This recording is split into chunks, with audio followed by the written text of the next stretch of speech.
बिस्मिल्लाहिर्रहमानिर्रहीम। अस्सलाम वालेकुम। Welcome to the farming tips.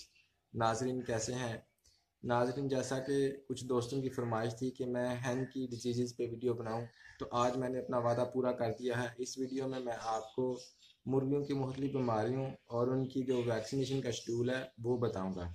इस वीडियो में आपको पहले वैक्सीनेशन शेड्यूल बताया जाएगा, फिर उसके बाद रानीखेत की बीमारी, पोट का सूज जाना, खांसी करना, कलगी का काला हो जाना या मुर्गियों का फालज, इन सारी बीमारियों का इलाज बताया जाएगा। और ये इलाज मेरा तजवीज़ करदा नहीं है। इस सिलसिले में मैं कल एक वेटनरी हॉस्पिटल सियालकोट गया था, तो वहाँ से डॉक्टर से मैंने मशावरत की, तो उन्होंने मुझे कुछ तरीक़ाकार और मेडिसिन रिकमेंड की जो मैं आपको इस वीडियो में बताऊँगा। तो मेरे ऐसे दोस्त जो छोटे लेवल पे ये कारोबार शुरू कर रहे हैं, उनके उनसे तो ये गुजारिश है कि वो पहले वैक्सीनेशन शेड्यूल की वीडियो गौर से सुनें, क्योंकि जब वैक्सीनेशन शेड्यूल को पूरे अच्छे तरीके से फॉलो नहीं किया जाता तो मुर्गियां बीमार पड़ती हैं। और अगर आप वैक्सीनेशन शेड्यूल फॉलो कर लें तो फिर मुर्गियां बीमार ही नहीं पड़ती। अगर बीमार पड़ भी जाएं तो फिर उनके इलाज के लिए क्या होना चाहिए वो इस वीडियो में मैं आपको बताऊंगा। तो इस सिलसिले में मेरी राय को आप हतमी बेशक ना समझिएगा। अगर आपको इससे कोई बेहतर इलाज लगे तो आप वो भी कर सकते हैं, और अगर आप अपने किसी मुआलिज से कंसल्ट करना चाहें तो वो भी कर सकते हैं। ये सिर्फ आपकी रहनुमाई के लिए है। जो मैंने कल वेटनरी हॉस्पिटल का दौरा किया और वहाँ वहाँ से डॉक्टर से जो मशावरत के बाद कुछ सॉल्यूशंस नज़र आया, मैं वो आपको इस वीडियो में बताऊँगा। तो आइए चलिए मैं आपको पहले वैक्सीनेशन शेड्यूल बताता हूँ और उसके बाद फिर मुख्तलिफ बीमारियों के इलाज बताऊँगा। तो चलिए नाजरीन, अच्छी अच्छी वीडियो देखते रहने के लिए चैनल को सब्सक्राइब करके बेल आइकन दबाना मत भूलिए। नाजरीन, वीडियो के इस हिस्से में मैं आपको आज एक इंतहाई अहम बात यानी वैक्सीन का शेड्यूल बता रहा हूं, जिसमें ये वैक्सीन का शेड्यूल देसी, लेयर, गोल्डन, मिस्री मुर्गियों सब के लिए है। ये एक स्टैंडर्ड वैक्सीनेशन शेड्यूल है। किसी इलाके में खास वबा हो तो वो अपने डॉक्टर से कंसल्ट करके उस स्पेशल वबा की वैक्सीन भी करवा सकते हैं। लेकिन ये एक स्टैंडर्ड वैक्सीन शेड्यूल है जिसको फॉलो करने से कोई भी फार्मर अपनी मुर्गियों को बीमारियों से बचा सकता है।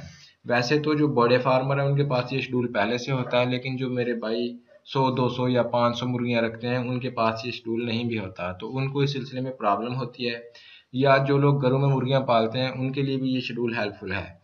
तो लिहाजा वीडियो को एंड तक देखिएगा ताकि आपको मुकम्मल वैक्सीन शेड्यूल का पता चल सके और हम इस मुख्तलिफ बीमारियों का कैसे वैक्सीन कर सकते हैं वो भी बताया जाएगा। जबकि इसके अलावा वीडियो के दूसरे हिस्से में मैंने अगर कोई बंदा वैक्सीन करने से मिस हो जाता है तो उसके लिए जो मुर्गी अगर बीमार हो जाती है तो उसके लिए क्या मेडिसिन चाहिए वो भी मैंने डॉक्टर से डिस्कस करने के बाद, वेटनरी हॉस्पिटल सियालकोट से डिस्कस करने के बाद एक कुछ मेडिसिन शेयर की हैं। तो चलिए आपको बताते हैं कि वैक्सीन शेड्यूल क्या है देसी, लेयर और गोल्डन मिस्री मुर्गियों के लिए।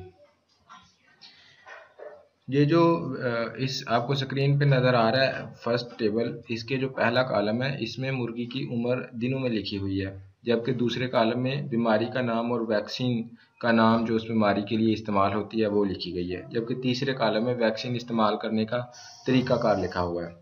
जो सबसे पहले जो बीमारी है मीरक्स, ये आमतौर पे हैचरी वाले ज़ेरे जील्द ही कर देते हैं, तो ये आपने खुद नहीं करनी होती। जबकि 1 से 2 दिन की उम्र में आप IBH120, IBH120 वैक्सीन का नाम है, जो आप आंख में कतरे डालते हैं या स्प्रे करते हैं।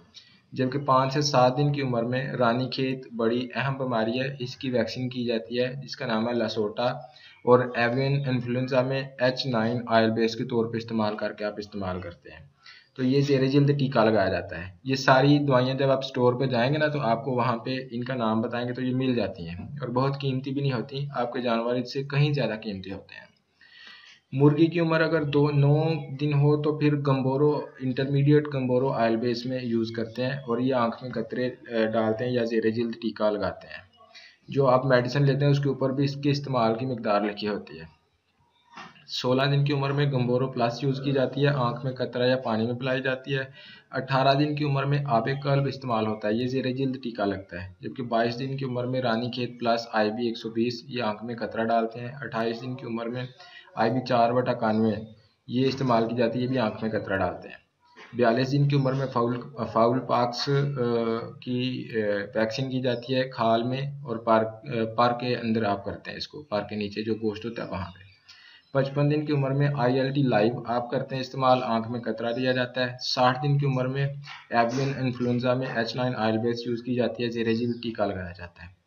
जबकि 65 दिन की उम्र में Ranikhet plus IB oil base इस्तेमाल की जाती है, जेरेजिल टीका लगाया जाता है। 90 दिन की उम्र में जो एवियन इन्फ्लुएंजा है उसको H5 और H7 ऑयल बेस में आप इस्तेमाल करते हैं और सेरेजिल और गोस्ट में टीका लगाते हैं। ये सारी मेडिसिन आपको स्टोर से, वेटनरी स्टोर से मिल जाती हैं बआसानी किसी भी शहर से। 105 दिन की उम्र में avian influenza H9 oil base में इस्तेमाल की जाती है, सेरेजिल और गोस्ट में टीका लगाया जाता है। जबकि 110 दिन की उम्र में रानीखेत प्लस IB ये पानी में पिलाते हैं। 118 से 120 दिन की उम्र में IB वेरिएंट को इस्तेमाल किया जाता है EDS ऑयल बेस में। ज़ेरे जिल्द और गोश्त में टीका और पानी में पिलाया जा सकता है इसको। इंशाअल्लाह ताला इससे अगली वीडियो के अगले हिस्से में मैं आपको मुख्तलिफ बीमारियों के इलाज बताने जा रहा हूँ। तो आइए चलिए आपको इसका अगला हिस्सा बताते हैं। तो इस सिलसिले में ये जो आपको वीडियो पे पम्फलेट नज़र आ रहा है, ये पम्फलेट मुझे स्पेशलिस्ट डॉक्टर ने दिया था और उन्होंने बताया था कि ये बड़ी सर्च के बाद तैयार किया गया पम्फलेट है। तो मुर्गियों की जो मेन बीमारी है वो है कोकड़ा या रानीखेत है। तो इसकी अलामतों में जो चीज़ें हैं वो हैं गर्दन का मुड़ जाना, टांगों का फालिज होना या कलगी स्याह होना, चोंच, नाक और आँखों से लेसदार मादे का अहराज, ये ये सब इसकी अलामतों में शामिल हैं। जबकि इसके अलावा कुछ और बीमारियां आप इसके सामने पढ़ भी सकते हैं और मैं बता भी देता हूँ। सुस्ती, बहार, मुंह खोलकर सांस लेना, सब्ज़ सफ़ेद पतली लेसदार बिठ और अंडे देना बंद कर देना, ये सारी कोकड़ा और रानीखेत की अलामतें हैं।